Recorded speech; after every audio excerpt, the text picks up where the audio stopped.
Science Foundation, which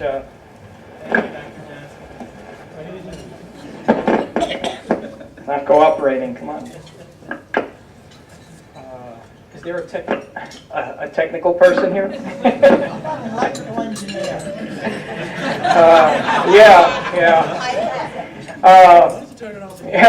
My own father tells me all the time. You can't fix. You went to MIT. You can't fix a television. What good are you? So you can say whatever you're like. And you're one of the science guys, right? Hopefully the mic will cooperate with us. Let's see what happens. Thank you very much for attending, folks. This is important, and we hope that you will participate in some of the programs that we offer.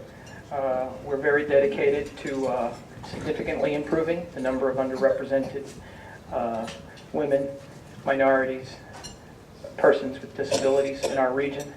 And with your help, I think that we can make a significant dent in the numbers that we've seen today. Now, to get the evening going, or to start wrapping things up, I think I'd like to begin by giving out a few gifts. At events like this, I guess you have to give a few gifts. Let's see. Some of the individuals receiving a gift might not be here to receive the gift, so that's just an additional gift for me. All right. So life is great. I would like to begin by extending a special thanks to our speakers. Professor Velez, thank you. Where are you? Thank you. I was very moved by your tape, and I'm going to wait for a copy of it. We'll get it on TV one day. It was a fantastic tape, and I'd like to thank you again for all that you've done, and you've done a lot for me. We have here a certificate saying that you're a wonderful human being, and that we are eternally indebted to you. And I guess I would appreciate it. Actually, I should bring it to you. But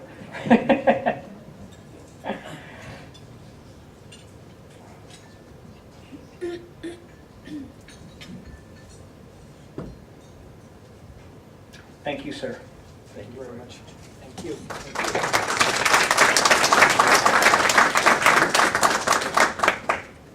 Muchísimas gracias.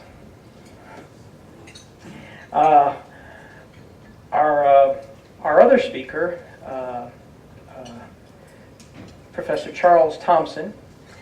I'd like to thank you, Charles, for coming in. Where are you, Charles? Oh yeah, I'm sure got involved in. Charles is a great guy. He's always in a great mood, and I knew he would provide a great perspective on AT&T's very successful fellowship program. And thank you, Charles, for coming. I really appreciate it. And we have a certificate here for you saying that you're wonderful, and we are eternally indebted to you as well. Yeah.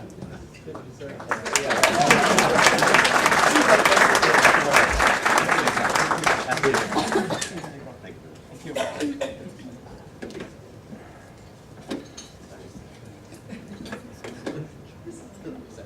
Now, it would be very, very inappropriate of us if we did not have one of these certificates for the individual that is responsible for making this program happen.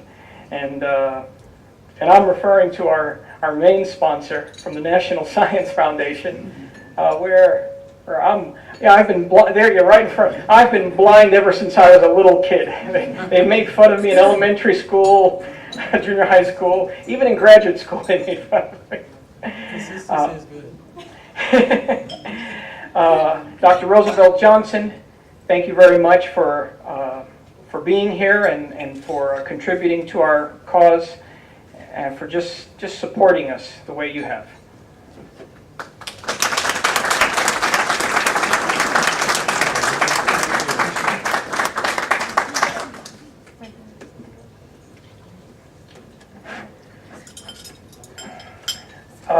What I'd like to do now, because I think that these individuals are not here, so I've got a couple for me.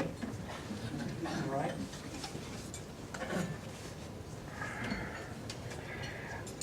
What I'd like to do now is introduce our dinner speaker. I met Dr. Julian Earls a couple years ago when I was at the White House receiving a presidential award, and he was the dinner speaker then, and I thought that he would just be ideal for this occasion. I told myself up front, well, you probably won't be able to get him. First of all, you can't pay him enough. We don't have the budget, and NSF won't understand if we paid him. We would get in serious trouble. So when I sent him an email and he responded positively, I just didn't believe it. And so I read the email a couple times and I was very happy. I then told a bunch of people, well, we're going to get my first choice to speak, and I told people that, well, you know, only certain people should be allowed to speak at dinner. I'm not one of them, clearly. But Dr. Julian Earls was made for dinner. It's like a dessert, I think. I really think so. Dr. Julian Earls, Deputy, I'm just getting started here. Deputy Director for Operations at the NASA John Glenn Research Center. He has a doctorate degree in radiation physics from the University of Michigan, graduated from the Harvard School of Business. In 1999, President Clinton conferred upon Dr. Earls the rank of Meritorious Executive in the Senior Executive Service. Dr. Earls was appointed by the White House to serve on the panel to engage the scientific community in a dialogue on race. This was part of the President's Initiative on Race. He has successfully, this is, I think, also important because it shows you that this man is, he really is, he does many things, and he takes them whatever he does, he takes it very serious. He has successfully completed 24 marathons, including the Boston Marathon. And that in and of itself is one hell of an accomplishment. And with that, I would like to bring up Dr. Earls, Dr. Julian Earls. Thank you.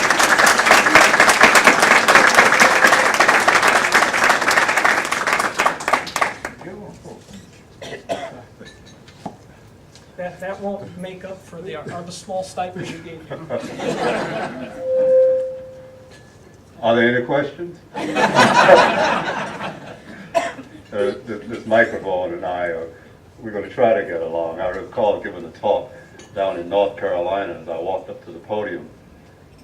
I got the same kind of feedback from the microphone, and someone yelled, "Just move back a little bit." So I took a step back, and it continued to get the feedback, and they said, "Move back a little more," and I moved back a little more. After about the fourth time, I looked out and said, "Well, how far back do you want me to move?"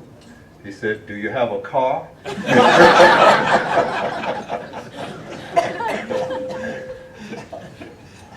The other thing that you left out of that introduction is that I finished the rigorous discipline of physics as a major in undergraduate school at Norfolk State in only 3 terms. Kennedy, Johnson, and Nixon.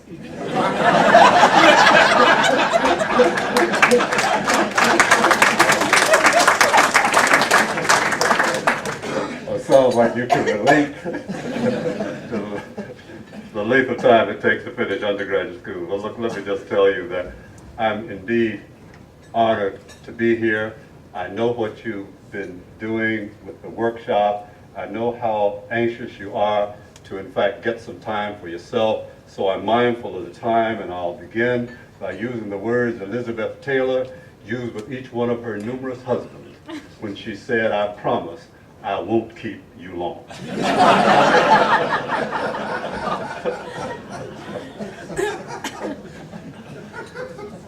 It is a pleasure to be introduced by an individual who has been honored for not only technical competence, but for teaching excellence and for caring.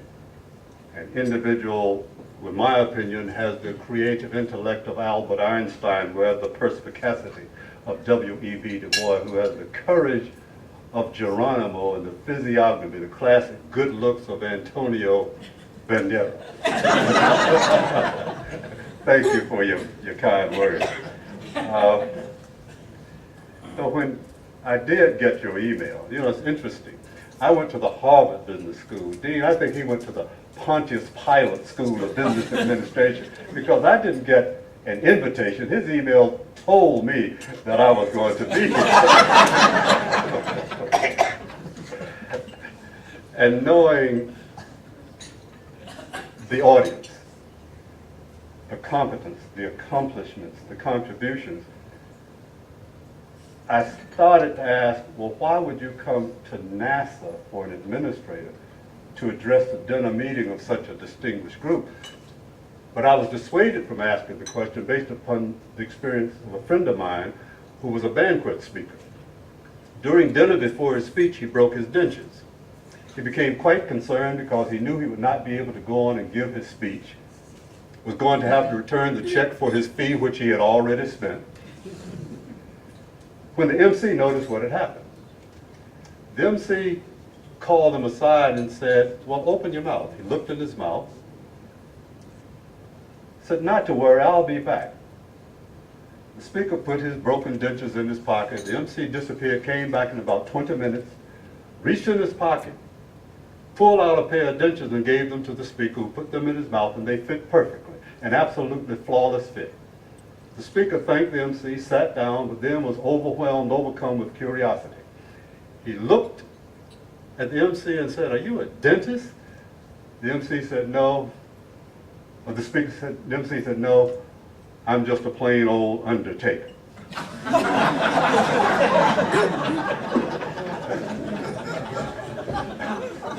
And the moral to that story is when good things happen to you, sometimes you're better off not knowing why. Just be grateful. For whatever reason I'm invited here, I'm grateful.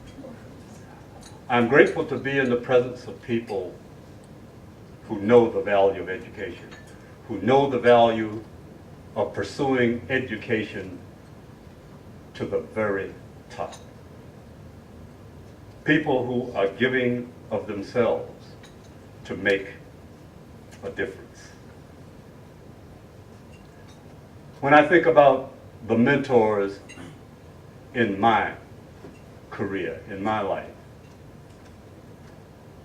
and the way I repay them by attempting to mentor others, with all of your technical competence, I'm proud to see you reaching back, pulling up, and pushing forward. I recall when our oldest son was in high school, he asked me for the definition of a human being for a group of his classmates, but he wanted the definition in engineering terms. The definition I gave him was a human being is a complete self-contained, totally enclosed power plant. available in a variety of sizes and colors, and reproducible in quantity. That human beings are relatively long-lived, have major components in duplicate, and science is rapidly making strides towards solving the spare parts problem.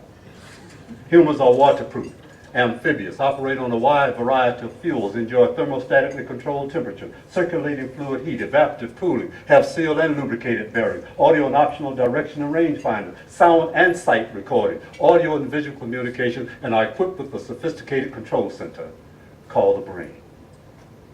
Now, when I was through with that description, it became significant to me for what has been omitted. What goes beyond the mere fact of this robot's existence and turns it into a human being? What makes it different from such mechanical marvels as the Viking lander or the Pathfinder lander on Mars, engines powered by ions, or sophisticated computers? You know better than anyone that the meaning of being human is the most significant subject of all. Science will never be able to reduce the value of human commitment to a formula. It will never be able to reduce the value of what you do for the clientele you serve to arithmetic, the challenge of accomplishment in living, the depth of insight into beauty and truth, help, respect one for another. These things shall always surpass the scientific mastery of nature. Or as I tell my colleagues, you can have all the technical knowledge in the world at your fingertips, but if you aren't a caring human being, you're the most dangerous creature on earth and the most unfulfilled. So to be in the presence of caring human beings is indeed inspirational. And knowing the support systems that you have. Every time I listen to an introduction of myself and think about what's not there. What's not there about my bride of over 38 years. Zenobia and I got married at the end of our sophomore year at Norfolk State. I had no degree. I had no permanent job, no home, no automobile. People tell me I had no nothing, as a matter of fact. But 2 years later, by the time I finished undergraduate and went off to the University of Rochester School of Medicine for my first master's degree, we had our firstborn son. And we decided that she would stay at Norfolk State and complete undergraduate school before joining me in Rochester, New York. Years later in Cleveland, when we decided I would go away to the University of Michigan for doctoral studies. A few years after that, when we decided I would go to the Harvard Business School. By that time, we had 2 sons. And we decided not to interrupt her career as a teacher in the Cleveland school system.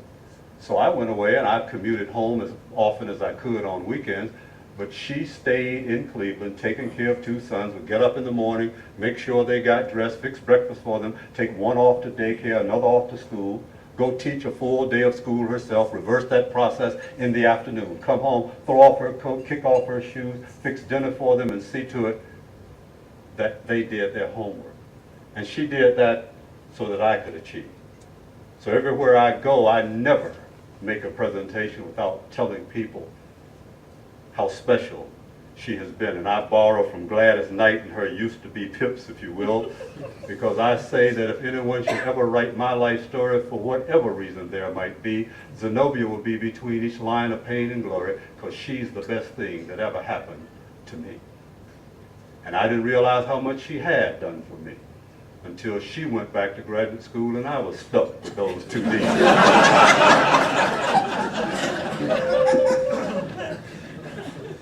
The message that I try to convey is merely expressing gratitude to those who helped you, those who supported you. And I know the students that you mentor are grateful to you.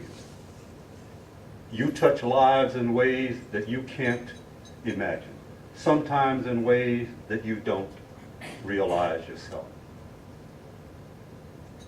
Also, it is perfectly okay to remind people once in a while how you've helped them. I recall being in my hometown of Portsmouth, Virginia a few years ago for a high school reunion. And Zenobia and I decided to take a break, and we were driving through this drive-in restaurant, and I looked, and there was one of her old boyfriends from high school working at McDonald's. And I smiled. I looked out at her and said, Z, suppose you had married him. She said, if I had married him, he would be deputy director at NASA and you would be flipping hamburgers.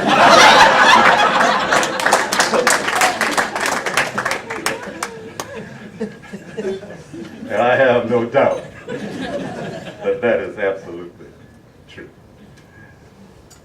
When I think about the workshop, you all realize that the true significance of the workshop is not so much in what happened here as it is in what happens when you leave here because of what happened here. And I didn't come here with any solutions for you, any advice. Giving advice is a risky business. I remember this theme that was written by a 5th grade young student. She wrote, Socrates was a Greek philosopher who went around giving people advice. They poisoned him.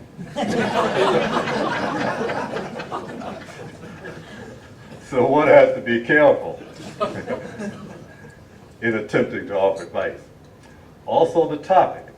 You talk about my good friend telling me in the email that I was going to be the speaker. I get another email from Michael telling me what my topic is going to be. Well, I decided to respond as a first-year student did at my undergraduate school at Norfolk State University. You see, all first-year students were required to take a course in religion, whether or not we thought we needed it. And the course had been taught for 20 years by the same professor, from the same set of notes. They had turned yellow with age. All he did for one semester was talk about Moses wandering through the wilderness for 40 years. He also gave the same final examination. He would walk up to the board and write, trace the wanderings of Moses as the final exam.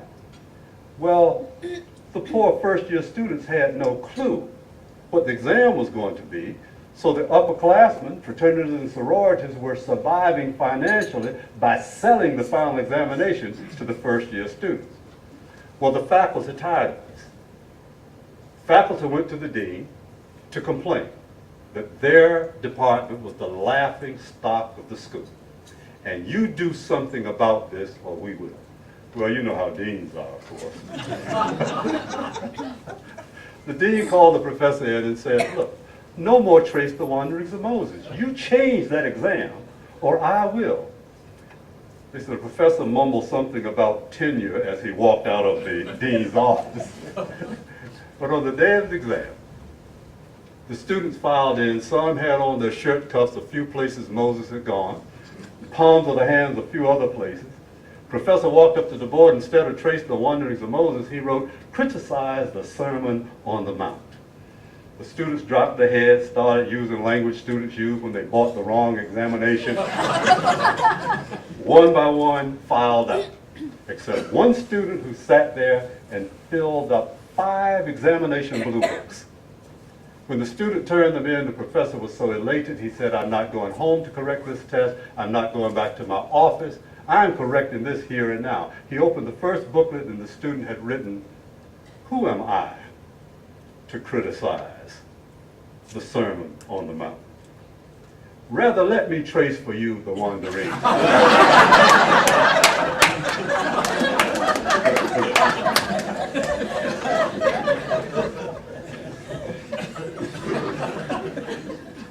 And I understand the professor gave her an A because she worked with what she had. So I'm working with what I have this evening, regardless of the assignment. And I hope you will be as generous to me as the professor was to the student.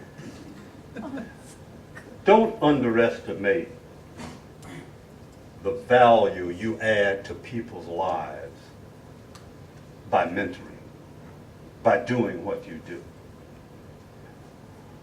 I came out of a little high school in Chesapeake, Virginia, without having a physics course. Entered Norfolk State as an undergraduate, and Dr. Roy Woods turned out to be my physics professor, my mentor, and really like a second father. You see, I wanted to be an electrical engineer.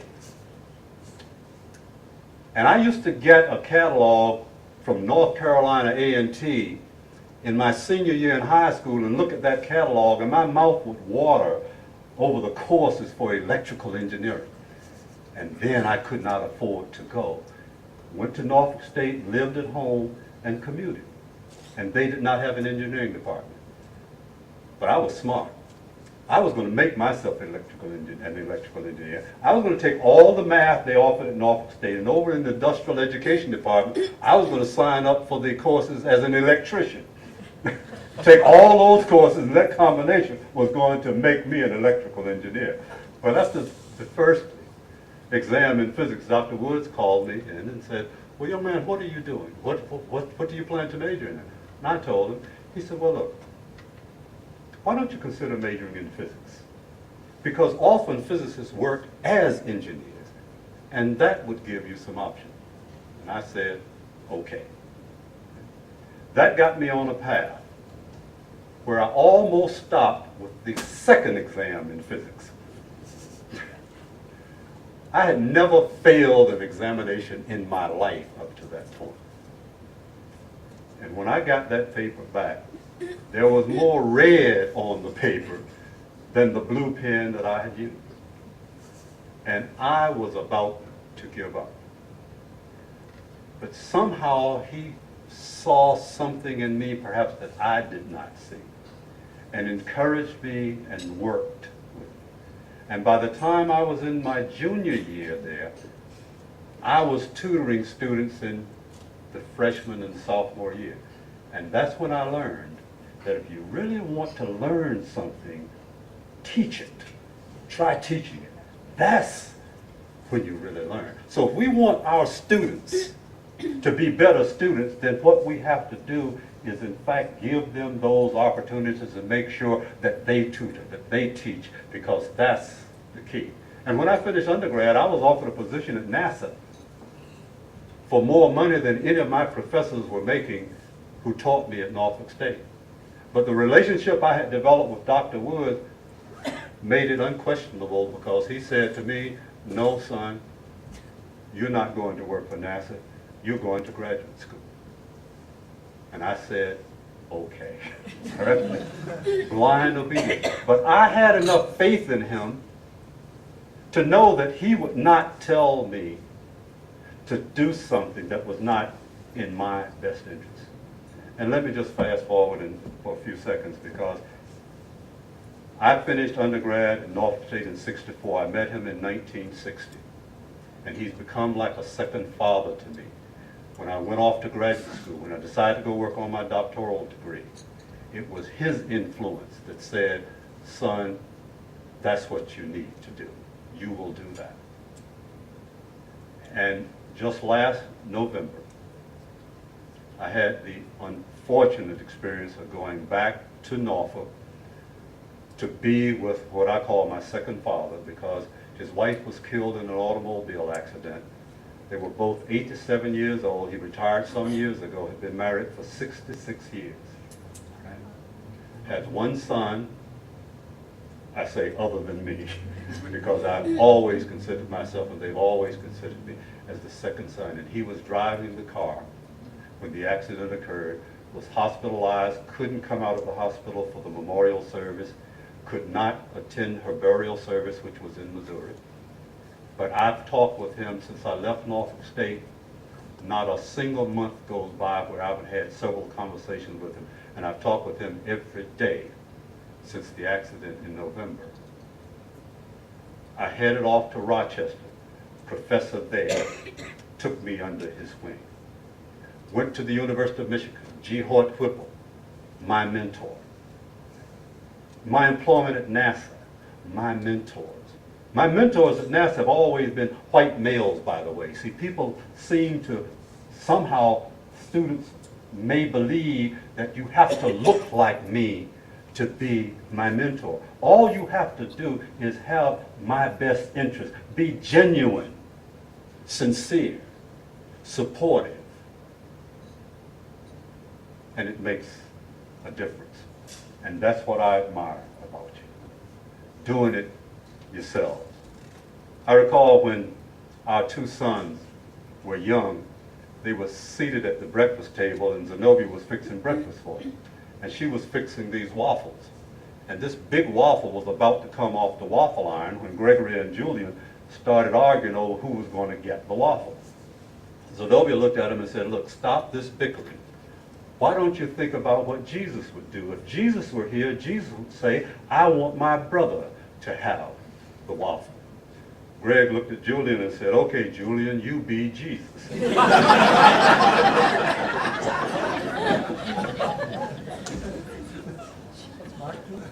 I know you know people like that who want you to be, who want you to make the sacrifice, you to do. And one thing about people like you is you always do that. You step up to the bat. We went through this Y2K challenge, and I submit that the true challenge is whether or not our students are Y2K compliant. That's where we should put our energies, to make sure that we are in fact building for our future, and you are doing that. And I look through this room and I see this rainbow of colors. I see male, female, and the message is, if we're going to make it work, it's unity. Very often people try to struggle with, what do we need to do? Organizations go out and hire gurus and pay them mega bucks to come in and give seminars on diversity. And all we have to do is apply the logic and common sense that we all learn at some point from our parents, foreparents, and grandparents. I remember the story about the visitor to the insane asylum who noticed there were only 3 guards watching over 100 inmates. The visitor looked at one of the guards and said, aren't you afraid these inmates will overpower you and escape? The guard said, no. You see, lunatics never unite. Sheer lunacy. That too often we are unable to unite, to come together, to work for common good, for common cause, to make progress with all our sophistication, with all our education. And I submit that insane asylums and universities both are mental institutions. The difference is you have to show certifiable progress to get out of an insane asylum.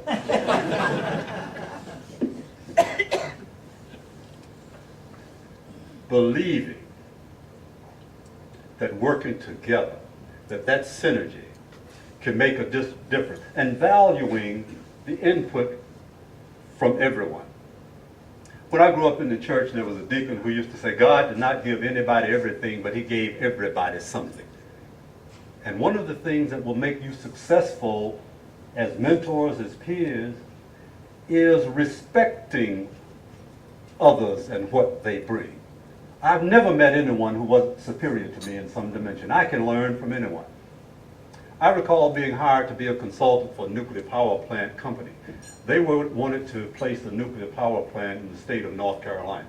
Well, they hired me to go around the state delivering lectures on biological effects and environmental effects of ionizing radiation. And unlike you, they paid a nice fee for it.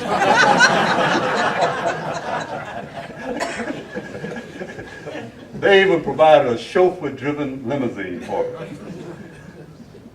We were going through this one town, and this chauffeur who had taken me around for about 3 months said, you know, Dr. Earls, I've heard you give that lecture so often, I can give that lecture myself. I said, surely you jest. He said, oh, I'm serious. I said, well, I'll tell you what, they don't know me in this little town we're approaching. I'll sit in the back as the chauffeur, you go up front and give the lecture. He said, no problem. He went up front, delivered the lecture, verbatim, punctuated. In fact, he did it so well, he finished a few minutes earlier than I normally finished when I gave the presentation. At this point, the MC walked up to the microphone and said, well, Dr. Earls finished a few minutes earlier than we expected. So we have time for a few questions from the audience. I responded just as you did. A lady in the audience stood up and said, well, Dr. Earls, How do you characterize that amount of X or gamma radiation such that the associated corpuscular emission per gram of air at standard temperature and pressure is one electrostatic unit of charge of either sign? And I smiled even broader. The chauffeur looked out and said, well, in my entire career, that has to be the simplest question I've ever heard. As a matter of fact, it's so easy, I'm going to let my chauffeur in the back of the room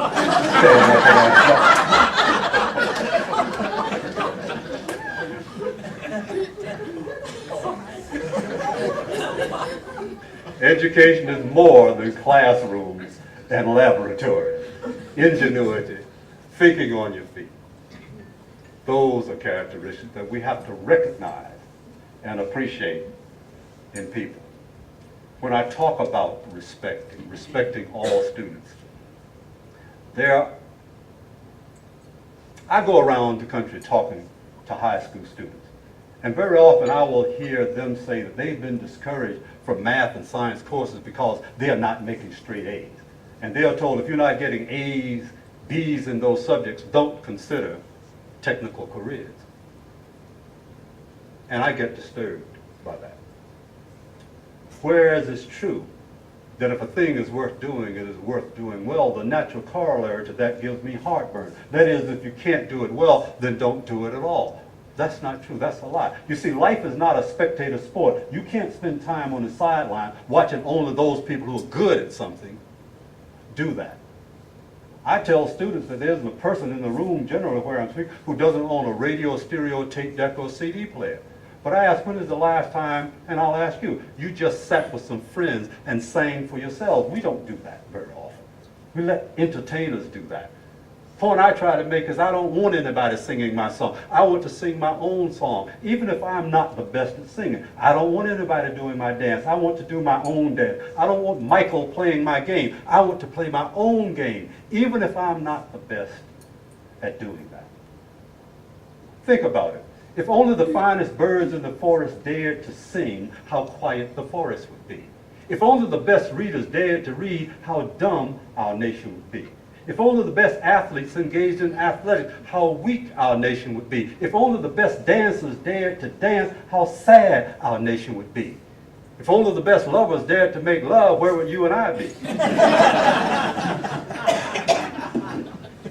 I'd be tired myself.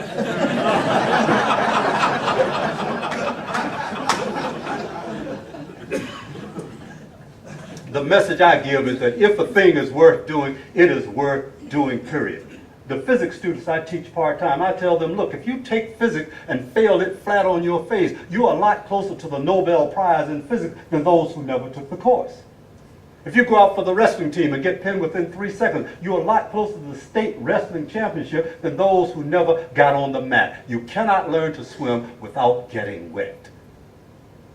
And I was not the best in those courses that I took. But being resilient and having the encouragement and the support that comes from people for whom you have respect makes the difference. And that's what's special about you. Having your students understand that I can is a lot more important than IQ. If they knuckle down, they can make the difference. And I know you're blessed with patience. I teach part-time at local community college. I also teach a graduate course periodically, but mostly at the community college. And that's the greatest challenge. It's easy to teach heat and thermodynamics, but you try to teach beginning algebra, physics, and so forth. That's the challenge for the teacher. And I recall one young lady on the test that I gave had an interesting response, because I tried to talk about the history of physics to make it learnable and relevant. And after talking about history of physics and teaching the course, on one exam, I gave a bonus question. I wrote, what can you tell me about the great physicists of the 18th century? This young woman wrote, they're all dead.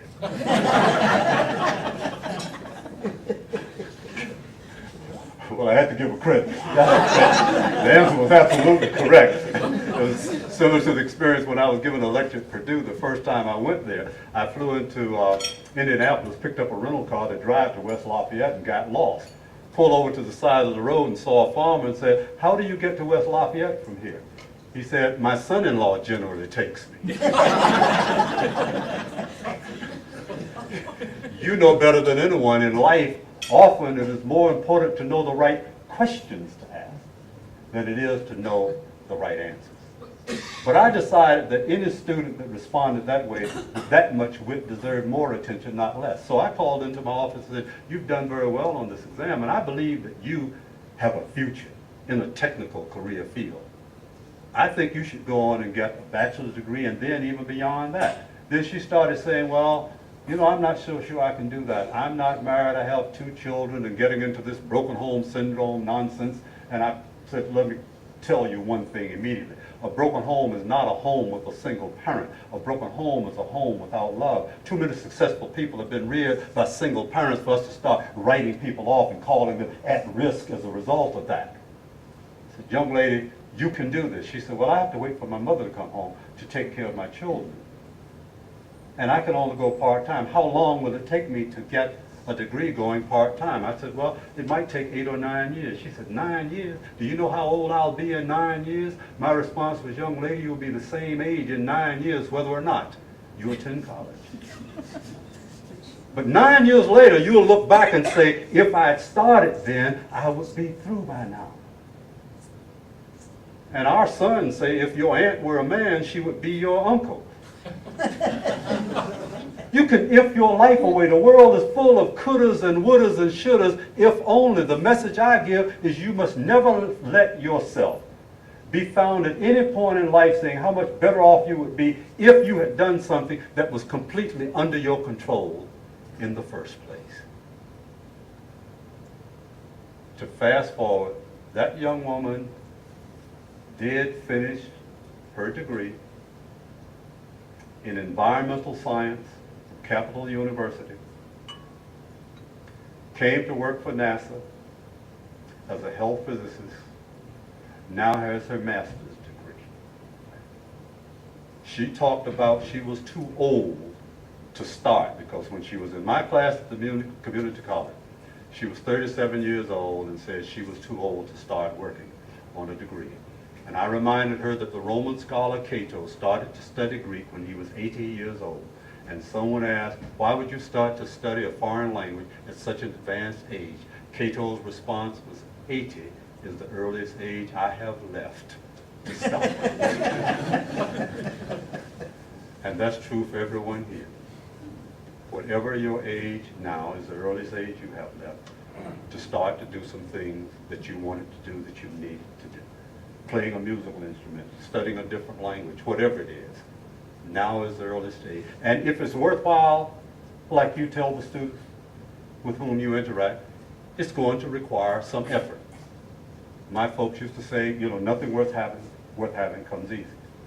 There's an African proverb that says, "No person ever drowned who prayed to God and knew how to swim." Oh, most people don't like to hear the "knew how to swim" because that places responsibility upon them to do something themselves. I congratulate you for making this world a better place with what you do each and every day. It was Socrates who said of idealism, "Whether a city of God does exist or ever will exist, the wise man will pattern himself after the manner of that city, having nothing to do with any other, and in so doing will set his own house in order." Your presence here, your presence at your institutions is what you're doing. You are setting this nation's house in order. And I ask that you continue to redouble your efforts to do what you do every day with the same level of intensity that has produced the results that you have produced up to this point. As mentors like mine, you use your life to serve as an inspiration to others to become motivated to be like you. I submit that inspiration is external, motivation is internal. I won't tell you how much I weighed before I started running. You wouldn't believe me anyway. Zenobia used to say to me, Julian, if you don't lose weight, you're not going to live long enough to see our sons grow into adulthood. Nothing she said made a difference to me, no impact. But one day I was in the grocery store, standing in the checkout line, wearing my pager. There was a little boy in line behind me, maybe about 4 or 5 years old, with his mother. Well, my pager sounded off. When it started to beep, the little boy grabbed his mama and said, "Look out, mama, the fat man is backing up."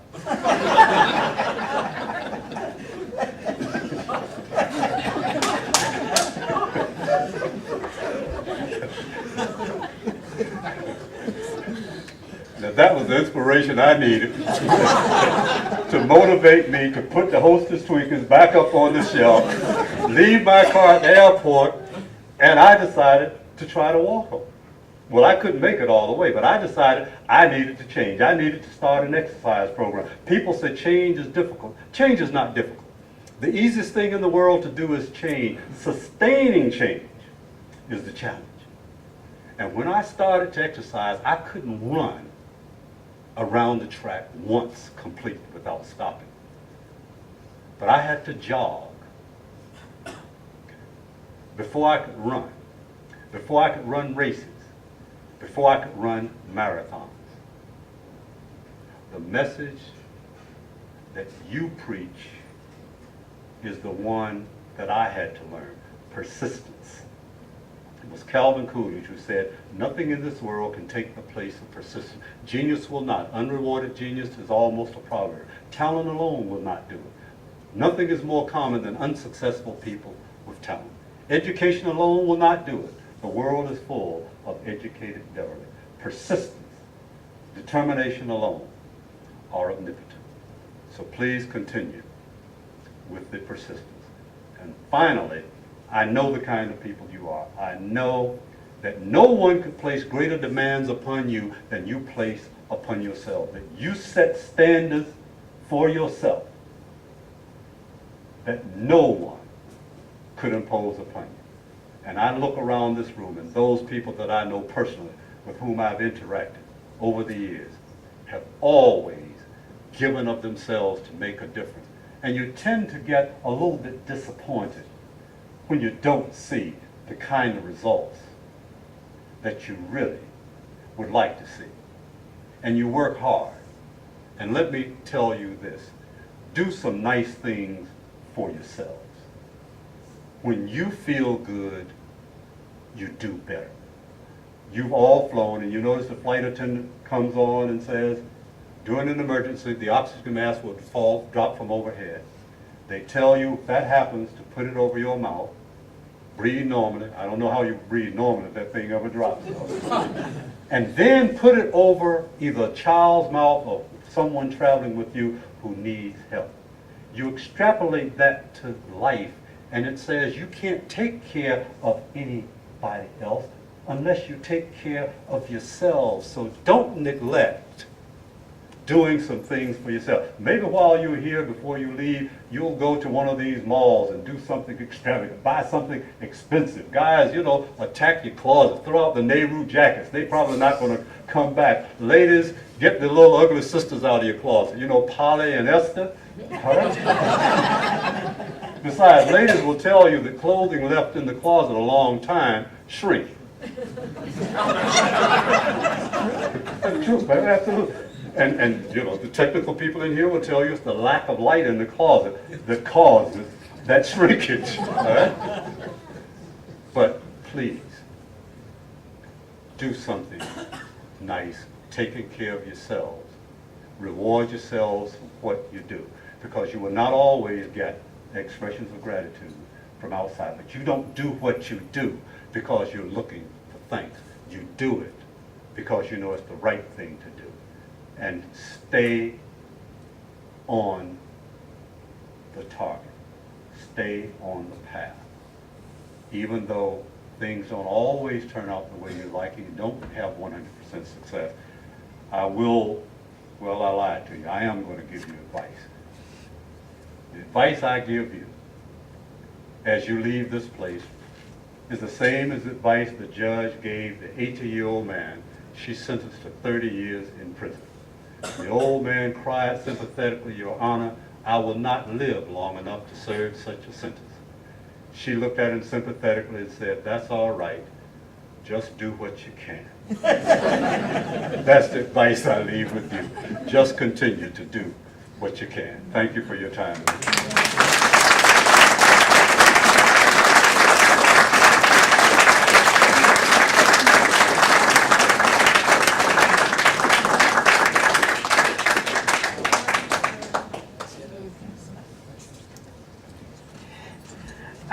I'm not going to say a thing.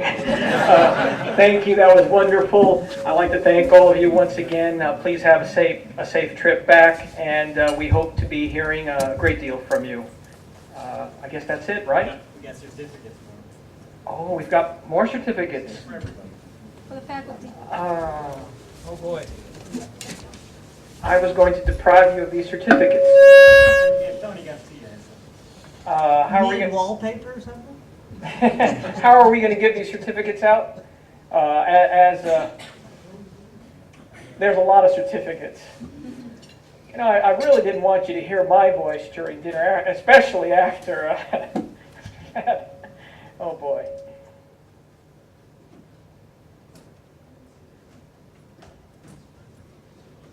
I'll make Tony It might be best if you know, as people just come to us when we're done here. I think so. on our way. I think so. Once again, folks, thank you very much.